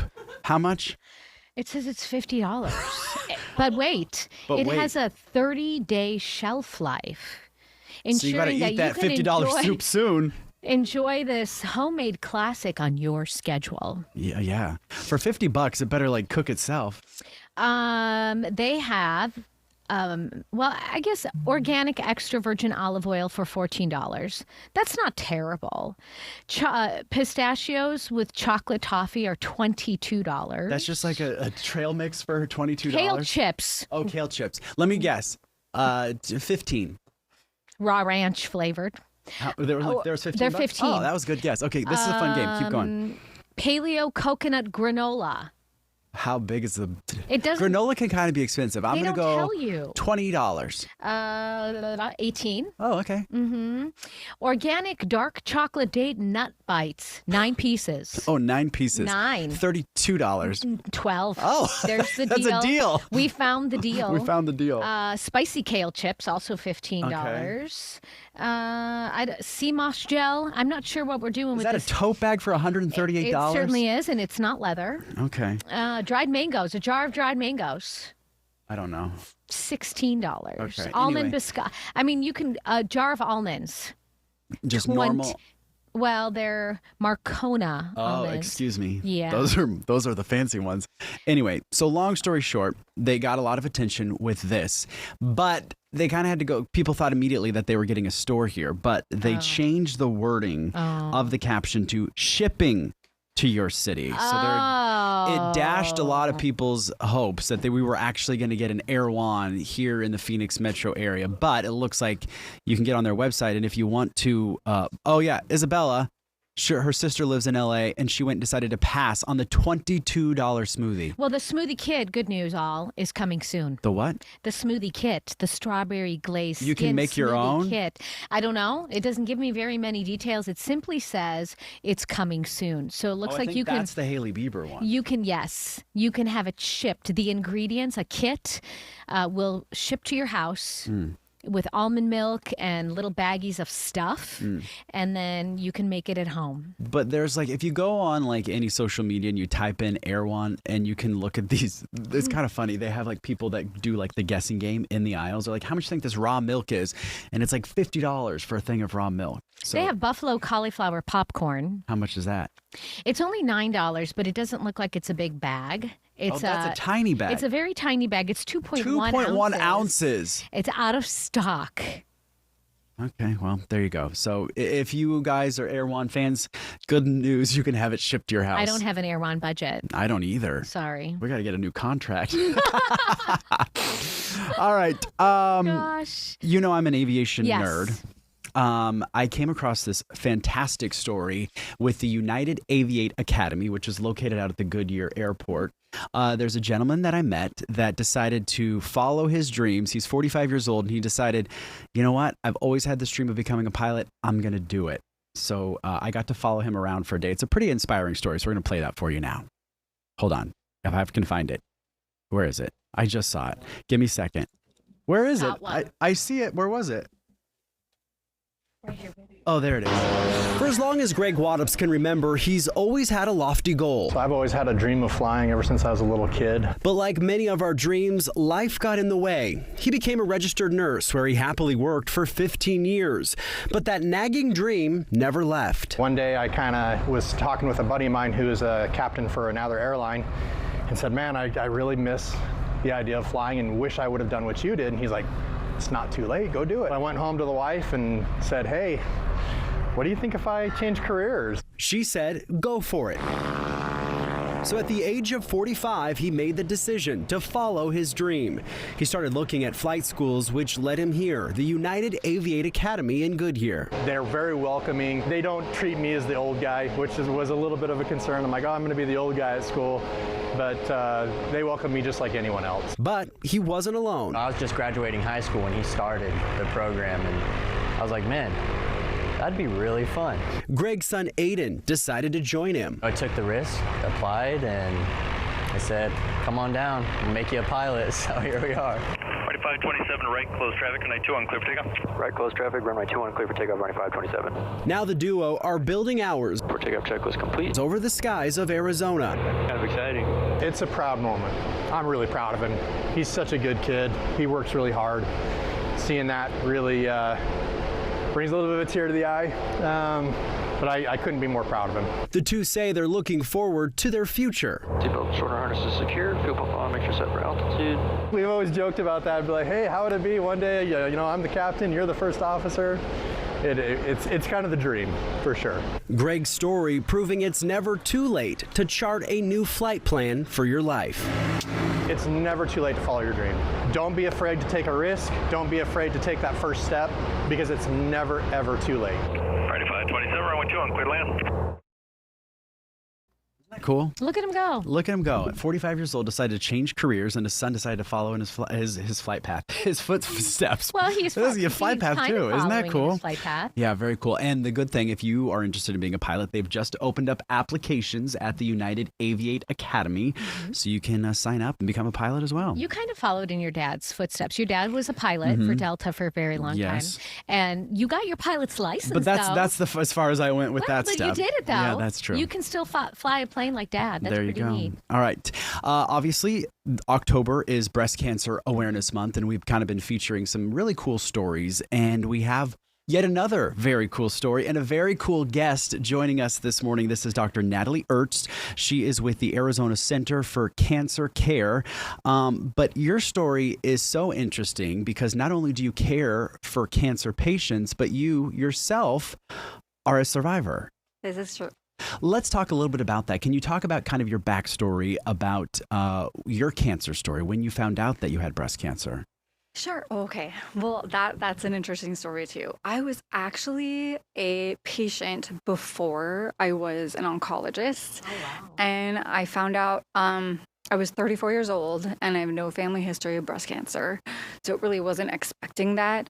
I was on a rotation for the breast cancer clinic and my internal medicine residency as I was finishing those 3 years. And I palpated a mass, but I thought, okay, that's silly. I'm 34, I don't have any risk factors. So I actually ignored it for a couple months and ended up going to the emergency room, perhaps for some serendipitous random thing that was fine. But they did a CT scan and there was a vascular mass on that breast, and that was a red flag. So it led to appropriate workup, thankfully. And I was diagnosed. That story, I was actually 1,000 miles away from home when I received the phone call, and I was at an interview for my oncology and hematology fellowship at Mayo Clinic Rochester, and my primary care doctor just called me to tell me that the biopsy was positive for breast cancer. Right before one of the biggest interviews of your life? It was actually right after. Oh, right after. You're on a Okay. high from the interview, and then Yes, I was. Wow. You're in your mid-30s. You're very young, promising career, future ahead of you. What is going through your mind, through your heart when you get that phone call? Because you thought it's okay, it's probably nothing, to the point where you waited for the exam and testing. True. Yeah. I sort of shrugged it off, which I think a lot of women can tend to do. And it just in general be dismissive of things. We have so many roles and it can't get sick, you know. But yes, thankfully I was diagnosed early, but what was going through my head, I was terrified. I left the interview. I went home immediately. I canceled a bunch of interviews on that trail and sort of put that dream on hold. I actually saw my mentor who took care of me, and it was really strange just being in that patient chair when he was my mentor. And I went through a clinical trial and standard of care for the early stage breast cancer. I continued research, and I actually presented it at the American Society of Hematology a month into my clinical trial. It was kind of a whirlwind. So I ended up in less than a year later going into hematology and medical oncology at Mayo Clinic in Phoenix to do my training. I walked into that same clinic, but as a fellow physician after being a patient. That's so interesting because it's you don't often get treated by a doctor who was in your shoes. And so when you're treating your patients, you can honestly say, I know what you're going through. I know what you're feeling. I know what you're going through. Yes, I would agree with that. Unfortunately, it is becoming more common. There's more young people being diagnosed with cancer, and I do know physicians in the Valley that with other specialties that are also cancer survivors. It definitely gives you a different lens and perspective to the patient, and that different level of empathy and understanding of what they might anticipate and ask and really want to know. Yeah. Let's talk about it, because this is Breast Cancer Awareness Month, and you're kind of a big proponent of kind of doing the self exams and getting those mammograms, and the earliest detection can save lives. Indeed. Thank you for saying that. Early detection is our most powerful tool for fighting cancer. And we do have preventive tools at age 40. You're supposed to start mammograms. Obviously, my story was younger. Sure. So the message I want to give to people is that even if you are young and have no family history, if you feel something that is just different, even if it's painful, because we have this stereotype of a painful mass is benign, but not always. Mine was painful. So I don't want to scare people, but it's important to have that advocacy to get it checked out. Don't ignore it, because if you find it early, the treatment can be curative. It can be less intense, and the survival rates are very high. Yeah. We're talking about it more now, which I think is a huge help, because more people are becoming aware, and that makes it important. And we're also seeing so many more resources. Maybe your insurance doesn't cover it because you're too young and your doctor may not. But I think a lot of doctors, and correct me if I'm wrong, are open to it. And then we have so many different nonprofits that will pay for a mammogram. It's true. There are if there's some concern with payment for a mammogram, talk to your primary care provider. Have a primary care provider, even if you're healthy. And again, if you notice something, in the shower, you should be aware of your own body. While you're doing that, real quick, we've got about a minute left. Okay. But how often should women be doing those self-checks? Okay, self-checks, that is difficult. I would say, it's not something you need to do every day, maybe once a month, and just be aware of your own body. But mammogram should be every year. Every year. Okay. Starting and one age person, 40. I know we're kind of running against Don't the put 'em time off. clock, but we have someone else that was asking a question. Are cancer rates increasing, or are we just finding more cases with new detection methods? I know I put you on a spot with 30 seconds left. That's but a good question. It is actually increasing in both detection as well as prevalence, especially in young people. And that's multifactorial due to lifestyle, environmental exposures, processed foods, and physical inactivity. Sure. Well, Dr. Ertz, thank you so much for coming in and sharing your story. We really appreciate it. Thank you so much. Thank you so much. It was an honor. Yeah. All right. We're going to take a quick break, and Des and Ron are going to take it over. You guys will be right back. That went way too fast.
Well, we welcome you back at 11:30 now. Ron and Des, there is this pretty little river in Wyoming that just makes you want to take the rest of the day off. It would take quite a bit of time to get up there, Des. I think so. But, that part of the country is quite beautiful. That's Okay, for sure. what would you go up the river on? A kayak or a paddleboard? I would say a raft. A raft? Yeah, Okay. I used to, my sister's husband was a big fisherman. We would go up to the Clark Fork in Montana, and he had this big old raft, and about 6 of us could get in it. Oh. And we would just float down the Clark Fork all day long, and we'd try one little stream. You usually would catch the fish where a little stream came into the bigger river. Okay. And we'd hang out there for 10 or 15 minutes, and if the fish weren't biting, we'd just move on down. Mosey on down the river? Yeah. Oh, fun. Yeah, it was I have really never great. been fishing. Fun Is that fact. right? Yeah. Do you say to yourself, one of these days I gotta go fishing, or not so much? No, I haven't so much. But I will if someone wants to Right? take me, I guess. Sure. Well, as your kids get a little bit older, I'm not going to be surprised if D3 says, I want to go fishing sometime. We have lakes here in town that are stocked. I mean, you only got to spend 10 minutes. You're going to catch a fish. Right. And then, of course, all my kids are little, but as they become, older and it's easier to transport all of them and do Right. things like that. I want to do everything with them. Fish, Sure. hike, let's Yeah. do it all. Let's be out on the water. And when you want to get out of snowmobile, town, let's ski. Yeah, there you go. When you want to get out of town, there's a lake up in the Pine Top Lakeside area where they guarantee. First of all, you get out of town in the guarantee. summer heat, Uh-huh. and it's up there at about 7,000 feet in Okay. elevation, and they guarantee that you'll catch fish. Oh. Yeah. All right. So- I'm going to do it all. I went more the easy route when my kids were younger. That's kind of what we did. Mhm. So highly recommend it. Okay. Yes, for a fun weekend. David likes to fish, so he'll have to teach me and the kids how to There you go. hook the Good. bait. Good. Okay. So we welcome you to the continuation of our 2-hour streaming show. If you've just discovered us today, and we did have some brand new people today, Des, that were saying hi. Yeah. In I our know, I'm 10 just a.m. checking 'em out. hour. Is this Empreven? Empreven? Yeah. How do you actually How am I want us getting to that pronounce right? it? So is it? I've been saying Empire Van, but I can tell that's Oh. wrong because it's the Impravan. Empreven. Something like that. Okay, so anyway, Isabella says she loves fishing. She had so much fun Oh, Isabella, fishing you when she was fish? younger. Bella, Okay, you'll here, have to teach me we're a going to thing or get a Bella bomb right here with the Dave Cam. Yeah. What little lake or river or stream did you go fishing in? I went fishing at Lake Washington and then also in the Yakima River in Eastern Washington. Okay. that's Did you so catch great. anything? I did. I caught a couple little Probably trout. huh? Yes. Yeah, They were yeah. so tiny, but it was so fun. Hey, whatever. Yeah, as long as you hook something, that's cool. You got to be in the big rivers to catch the salmon. Like something real. Like the Columbia or the Snake, that kind of thing. But I'll take a tiny trout to start. yes, good. Okay. It's a good place to start. So we want to update you on a couple of things that are happening this morning. We did want to get you some of the latest information on the awful news of a terror attack in the UK. And it all came into us pretty early this morning. It happened over there in Manchester, terrorist incident. 2 people died in the attack, which first was a guy, some cowardly terrorist trying to run people over in his car. And then he got out of the car and started stabbing other people. 4 people injured. 2 people again died. But if it wasn't for the brave actions of a security guard there, at this synagogue on the holiest day of the Jewish calendar, just so disturbing that somebody would attack people in a house of worship. But if it wasn't for the action of the security guard and some of those who were in the synagogue already, they prevented the guy who apparently had some kind of a bomb strapped to himself. Could have been even worse. So our hearts go out, and I think we have a map here. This is pretty interesting. Just to give you an idea, it's a long ways away from London, even though London police, look, we're going to zoom in. It's that area around Manchester, and not too far from there is Liverpool, the town the Beatles made famous, and some other pretty well-known British cities, and that's where the attack happened. And we're sad, and we're shocked to have to report about it. But now at 11:35, we are going to be, one of the big stories today, Des, is the day 2 of the shutdown. And one of the questions we had is, how will it start? We had a poll question a couple days ago. People were like, I don't think it's going to affect me that much. As long as my Social Security checks come in and the airports stay open, I'll be okay. But it is... Unless you're one of those workers furloughed, which that's a lot of, a lot of people are. Yeah, so they're without a job. Right. Okay. So, but we are starting to see those stories already in terms of how it is impacting people. And so what we thought we would do here is bring you right to St. Louis and get you a report from the Gateway Arch. Let me call up our reporter right now. Are we on ENG 22? Here she is. Tell us more about what... Sorry it's so loud, but if you can hear us, take it away. Yeah, well, the Arch is actually part of a national park. So when the government shuts down, so does the facilities inside. The people there are not in to work today. So lots of visitors hoping to see the Arch, go up in the tram. All that were greeted with locked doors with no sign saying it's going to be closed. So lots of disappointed visitors here today. There's a little gift cart that's still open. There's a lot of people going to check that out because that's the only thing you can really do right now other than take pictures. But people have come from as far as Nebraska and Florida, even Seattle. Again, when they got here, those doors locked and no signs on the website, at least as of yesterday. Now there is today, but saying that they're closed. Only time we come here to visit this place and it's closed. Always wanted to go up, and today I finally was like, no, I'm driving by myself, I'll go up, and it's closed. We had tickets to go in the top and come down and see the Arch, and not open, so it was a surprise to us. I think that we are, or the public in general, we are what they call, third-party casualties of, their dispute. Caught in the crossfire, he's saying. And if you go to the Gateway Arch website, you get a message saying national parks remain as accessible as possible during the federal government shutdown. However, some services may be limited or unavailable. All Gateway Arch ticketing and tram operations are suspended, and ticketed events have been canceled until further notice. Very disappointing for some folks here and at national parks across the country as well.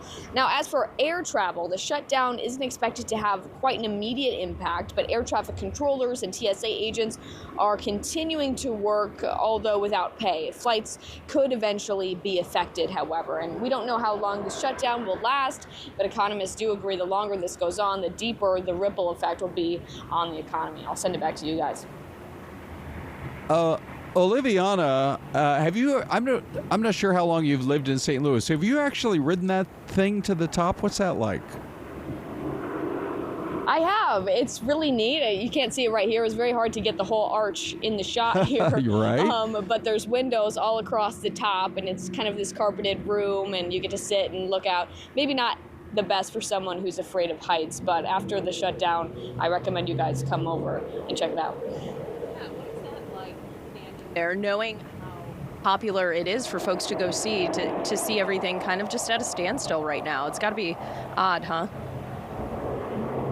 It is, and I think some people didn't realize this is considered a national site, so they just assumed, that this is all something happening in Washington and maybe not something that they'll see in their everyday life. And so people are confused, especially those who, I talked to one family who was on a 6-hour layover. They decided to travel out of the airport all the way over here only to find out that it was closed. Oh, gosh. Yeah, disappointing. What a bummer, for sure. Okay, well, we'll see. It doesn't, right now, I don't even think there are meetings set, so it's probably going to be a while before that gets reopened. One of the questions, and thanks again, that was Olivianna Calmes reporting for us there from St. Louis, Missouri. Have you been to St. Louis? I have not yet. I haven't. Yeah, No, yeah. I haven't never seen the Gateway Arch. Right? So... Just like your hometown of Buffalo. You've never been there? I haven't been. I drove We gotta through, get but you I some haven't spent buffalo any wings. time. I got to go there. And got to go to St. Louis. Yeah. So one of the questions was, what about the Grand Canyon? So I know the Park Service is going to try to keep it open as long as possible, but Governor Hobbs was speaking out about it because last time around, years ago, when Doug Ducey was governor, the state figured out a way when the feds stepped back to keep it open, but Governor Hobbs says that's probably not going to be happening this time. Let me just say that it is devastating what we're seeing. The chaos from the federal government, from Washington, D.C. politicians, is harming Arizonans. The businesses at the North Rib have already been struggling, and we cannot afford to bail Washington out, where our state is bearing the impact of not just this shutdown, but the tariffs, the Medicaid cuts that we're going to see, the all the things that were cut in HR 1 in the budget bill. It's devastating to our state, and we're going to start feeling the impact of that. And we can't continue to bail Washington D.C. out for their chaos. They need to get their stuff together. They need to pass a budget. I do know that they said that the national parks will stay open, and I'm encouraged to hear that. But these businesses have already been struggling, and we're doing everything we can as a state to support them. We need the federal government to get their stuff together. I went to the Grand Canyon, and I toured, and I saw the impact of the fire. I spoke with business owners. I know that they're feeling the pinch from the fire and the doors were being shut down. It is really challenging, and we're doing everything we can to help them. Washington politicians are the ones that created this mess, and I'm not playing politics. I'm prioritizing what I can for Arizonans. We can't afford to cover all of the costs that we're facing right now because of the shutdown and everything else we're getting from Washington. In past shutdowns, we've been certain that we'll get reimbursed, and we just don't know that that's the case this time because of just all of the chaos that's coming out of Washington. You know, I think that nobody's been more outspoken about the fire and the origins of it and the handling of it in those crucial first few days than the governor. She wants an investigation. She wants answers as to who made those decisions that ultimately, raised a lot of questions. Yeah, she didn't hesitate on that. She kind of came out immediately and wanted to know, how this grew to the portions that it did. And it's so sad to see all of the devastation. When you go on the Grand Canyon's website, I mean, there are so many alerts in effect right now. So it's just sad to see that some of these things are shut down due to the fire and, of course, the government shutdown, the South Rim Visitor Center being one of them. Okay, so here we go. We got a mystery cam. Give us your guesses. Back in 2 minutes.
Okay.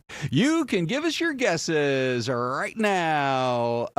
We have, for example, let's see, we have Husky Mom with Georgia. We got Brandon Miguel with Idaho. We're getting some other guesses, too. Mr. Palvaline, is he just responding to someone else in the chat, or is he Coles guessing Ranch Oklahoma? Is so beautiful. He just put in okay, but he could be saying okay to the conversation. Okay, yeah. But he is or loving Colorado. Coles. Oh, there he goes. He goes Colorado. He's also loving Coles Ranch, too. And Christopher Creek. So Arkansas, Colorado, Virginia. Husky Mom, what do you Woods think? Canyon. Yeah. Georgia sounds good. I like Linda's Virginia. I think so. You're going to go Georgia, and I'm going to go Virginia. And ladies and gentlemen, here comes your answer. Thank you, guys. It's Dalton, Georgia. Oh, very nice, Des. Yeah. Look at you getting better all the time. I just piggybacked off of you guys. Hey, Let's be honest. Well, now there was a guess. time where Des is like, I don't really want to participate in the mystery cam anymore. So bad. Because she's so competitive. She wants to win every day. But there's one last look at Dalton, Georgia. That's kind of a pretty looking town up there in the hills, I think, north. That's nice. Of Beautiful. Atlanta. So All right, let's check our poll question. We are standing by out of the White House. We don't know if any announcement's going to come today or not. I'll show you. There's a live view of the White House right now. But the president did say, or through Caroline Leavitt, that layoffs are coming and that entire agencies may be cut. So as a result, here's what our poll question looks like. 66% of you are saying, you know what? It's a good thing. It's finally a chance to cut a government that just got way too big over many years. But almost 30% say it's bad. We don't need any more cuts to the government. 5% are saying a few more cuts to government spending are okay, but just not too much. How are we looking in YouTube, Des? All right. Well, when we take a look here, we have 56% believing good. It's a chance to cut the government down, that they feel it's gotten too big as well. And then 35% saying it's bad. And then we have a mere 9% saying a few more cuts to the government spending are okay, just not too much. Okay. Now, in the meantime, everything's operating just fine at the state level. And that includes, ladies and gentlemen, the state fair. These drone pictures, you know, we don't have a theme park here, but I actually believe, Des, that in the next probably 5 to 7 years, we are going to get one because they're building one. It's either in Dubai or Qatar. They're going to build one over there. Disney's going to. In weather that's every Dubai. Yeah, every bit that's as hot as us. And they're going to prove that you can, in a hot climate, you can build a theme park. And they'll make it work. And then people will finally say, by that point, there are going to be almost 6 million people here. We already got 5 million people living in the metro Phoenix and area. we're kind of testing the waters out on the theme park thing. Mattel Adventure Park. I mean, that's coming to the West Valley soon. Yes, right. So that'll kind of give us an idea of if we can handle it. I say, I mean, why not? Just shut down when it's too hot. It's how many months? Yeah. Or even just make much it good weather. Yeah, make it nighttime stuff. Yeah. Right? Open up in right. the evenings or have more of it be Weekend indoors. evenings or... So what's it actually called? It's the Mattel Adventure Park. I'm so glad you give us the proper name because I always call it Barbie Land. Oh, Barbie. Oh. Mattel Adventure Park. So it's right next to the Vi Resort that we're all dying to see. I know. That got postponed again. Come on, you guys, wrap it up. Date, yeah. But the reason that's how it goes in construction, right? Like, yeah. You never know.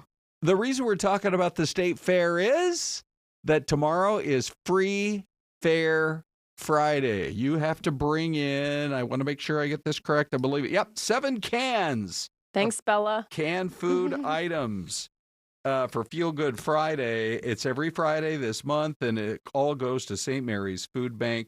You know, over the years that they've been doing this on Fridays, over 1 million pounds of food for our families in Arizona has been raised. Ticket normally it's $17.50 to get in, so you got a family there, and each family member brings 7 cans of food. You are in for a lot less than you would normally pay.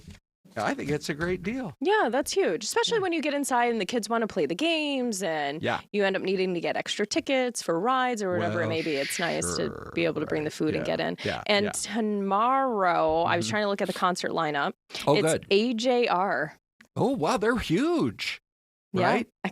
I'm going to be honest. I've never heard of it. Oh, they have well, we can't play music on the stream because YouTube has different Give rules. us your favorite song, and then we can go Google it after. Anyone else? I'll tell you Isabella? Yeah. Okay, Dave? Who's back? Is James? it the one that... James, thumbs up, down? The big one is Bang, right? Something like, I want to... What is it? Oh, wait. I can't play it. Oh, yes. But I can listen to it and translate the lyrics here. No, okay. I do know them. Do you? Yes. Okay, this song, I'm not even kidding you. Yeah. Can you play that? Are you allowed to play that? No, I can't play it. What are you Trust doing? me. Get it out of here, No, just in case I can I hear can it. listen to it. I was I'm going not to even pass along here. the lyrics. Well, the camera's on me. I have it on iTunes. Okay. Right. Okay, don't judge me for what else is on here, okay? Yeah. I like a variety of Okay. things. Can you see it? Oh, Can you yeah, see we it can on do cam? that. I don't know, you probably can't zoom in. Okay, but yes. Tell us what you got. We have it right there on the Oh. playlist, and the kids love hearing it in the car. They go, Mommy, can I have that Bang Bang song? Yeah, it's the Bang Bang song, It's right? the Bang Bang song. Right? So they're tomorrow? That's a good act. Everybody come hang. Let's go out with a bang. Okay, tomorrow at 7 p.m., Veterans Memorial Coliseum. Okay, there you go. All right. Dez, going to have a good time with the fam. Now I do know, right? Yeah, You're you gonna have do. to get the rest of the album. Hey, one more story, and then we have a guest we were really excited to bring on board. But I don't know how I feel about this. Anytime they roll out new products, I'm like, okay, good. You know, especially if you're changing it up after 133 years of calling it Maxwell House Coffee. They're changing the name to Maxwell Apartment. Kraft Heinz says the whole idea is to change the name to appeal to the 1/3 of Americans who, quote, opt to rent instead of buying a home. But Des and I do not agree with that. You don't opt to rent. It's so impossible to buy a house now. I'd like to opt out, right? That's what people are saying. They want Right? to opt out of renting and into my a house. gosh, But yeah. It feels like you can't. Yeah. You're not alone. It's No, so I hard. know. My Now, the one- sister's like uphill what's that? battle. She's renting and she Okay. wants to stop renting, but it's Yeah, I just, know. what do you do? So the housing prices are so high, but I will just say I keep watching mortgage rates, and they do keep slowly dropping. They Yeah. think the Federal Reserve is going to cut interest rates again here in a few more weeks. If we can get those mortgage rates down under 6%, because they're about Right. 6 1/4 right now, get them down to maybe like 5.5 or something. I think it'll right, be better. Right. And if Anyway. you can get in now, that's amazing. And then Yeah. refinance later, too. Yeah, It's always for an sure. option. Hey, Maria Lopez is joining us this morning. We're sure looking forward to her visit. Hi, Maria. Hi. How are you? I'm great. Thanks for having me. Yeah, Your so shirt, good to see you. Your shirt is so great because It says it's it Birth all. to 5. And tell us what is the whole program of Birth to 5? And anybody who's watching today who's got those youngsters at home and they feel like I could sure use a little help. What do you guys do? Yeah. Well, we're called the Birth to 5 Helpline. Yeah. So we're a helpline for parents. Right into that. All right. There you go. There. Perfect. Pretend it's radio. You can yell Okay. it out. You can All yell at right. us a little. I'll use my big voice. Yeah, right. But anyway, go ahead. Yeah. So we're a helpline for parents, for caregivers, and for professionals. Anybody who's in the life of a child under 5 years old. So that means, parents, biological parents, adoptive parents, foster parents, grandparents, that aunts, are, might uncles. be parents. Yeah, Yes, everybody. expecting parents, and also professionals who work with families and who have children from birth to 5. And this was created because there's obviously a lot of data now studying parents and just how difficult the task is, right? A blessing for sure. But it's tough. Hard work. And new federal data shows that 48% of parents say that their daily stress feels overwhelming. And I can attest to, sometimes it does, right? So this helpline was developed with them in mind. So how does it work? What number do we call? What information do you ask for? What do you help us through? Yeah. So many different topics come up during those early days in parenting, and so much development happens in that time. So just when you get one thing right with your child, or you kind of figure it out, they change again, they're approaching another developmental milestone, and you have more questions. So they can call our number, they can text us, they can email us. We have an app they can go on, whatever their preferred way is of sort of starting that communication. And then we're going to just sit with them and thinking about, what is their concern? What is their worry? Also thinking about their experience as the parent or the caregiver. So what are some real life practical examples of ways that you've been able to help? Yeah. By the way, we're seeing some of the folks who are on the phone. I'm sure that is, it's got to be a fulfilling job for sure when you feel like you're helping. But give us some real examples. Sure. So some real examples might be my 1-year-old is biting and I don't know what to do or how to respond, how to build skills so that they're able to regulate, excitement or frustration and things like that. Or I don't understand maybe why it's happening. Or maybe it might be separation anxiety. Suddenly my baby is really clingy or crying a lot when I leave the room or when I leave them with someone else, and that wasn't happening before. So those are good examples of like 1-year-olds, 2-year-olds, but you're birth to 5. Yeah. What are ways that you're able to help parents who have kids a little bit older, maybe 4, maybe 5? A lot of times the questions that come up at that age revolve around challenging behaviors or just what people perceive as challenging behaviors. What one person thinks is challenging might not be for someone else. So a lot of times, kids have really big emotions. They're still learning how to regulate that. They're still learning how to, what the names are for the things that they're feeling, how to express those things. Yeah. And then we as parents, we're modeling that, we're helping them build those skills, but we're also trying to understand it. Behavior is communication. And this is a free resource for everybody in Arizona, right? Yeah. So it's like, don't shed that shame of, being scared to call. Because like you said, we're charting new waters as parents. We've never been through this. And then if you're dealing with kids of multiple ages, and everybody in the this office is trained, your early childhood professionals, correct? Right. Yeah. And that's what we want, is for parents to feel more confident after talking with us. So we have expertise to share, but it's also a partnership. So a lot of our work with parents is just offering empathy and reassurance. Good. So give us the contact info. Yeah. We only got 30 seconds left to our break, but I'm going to jot it down right now. Go for it. It's 877-705-KIDS. Ooh, that's easy to remember. 877-705-KIDS. We can come up with a jingle for that. Do you have one? We need one. 877-705-KIDS. See, that we can sing. Right? That is so great. Well, I think you probably, as people are watching, you've really offered a new line of hope, and it's really terrific. And it's a 24/7 hotline? It's from 8 in the morning till 8 at night, Monday through Friday. Okay, Monday through Friday, 8 to 8. Thank you so much, Maria. Thank you for having me. We'll see you tomorrow, everybody.